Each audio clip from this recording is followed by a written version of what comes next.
Cerita di dalam sebuah kitab, tulis sebuah hadis Rasulullah. Pernah cerita dari Rasulullah dalam hadisnya, bahawa huruf malaikat Jibril baklud. Rupa Jibril cukup berat rumah. Hingga ditanya oleh Rasulullah, ya Jibril, rumah kat gauronyo hantam berakat.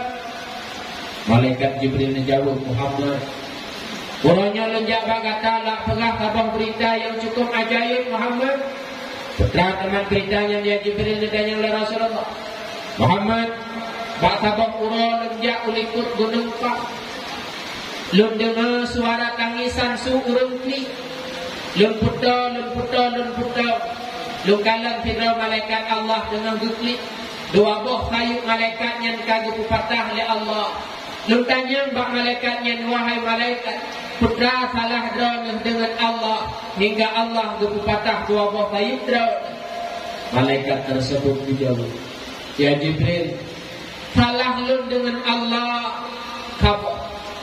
Manakala malam Isra Mi'raj Muhammad Rasulullah ulangit naktung ibadat semaya.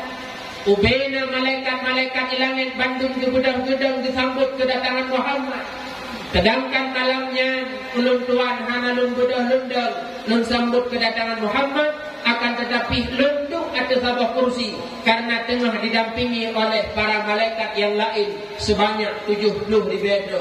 Ngon gara-gara hana lun budah lundal lun mulia kedatangan Muhammad, nyokuh yang membuat murka Allah hingga dua buah kayu lun dipatah oleh Allah Subhanahu wa ta'ala.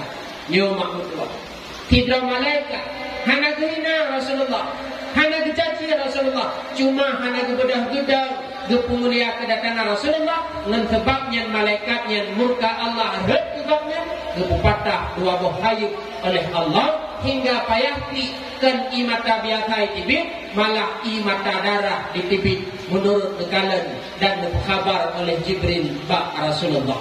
Maka oleh karenanya mak mutuah tentu mutuah bekna rencana hina, bekna rencana anggap remeh, bahkan mencaci Rasulullah. Bahkan karena dengan sebab tahina tercaci Rasulullah, Allah akan nijuk bala kepada gedanya.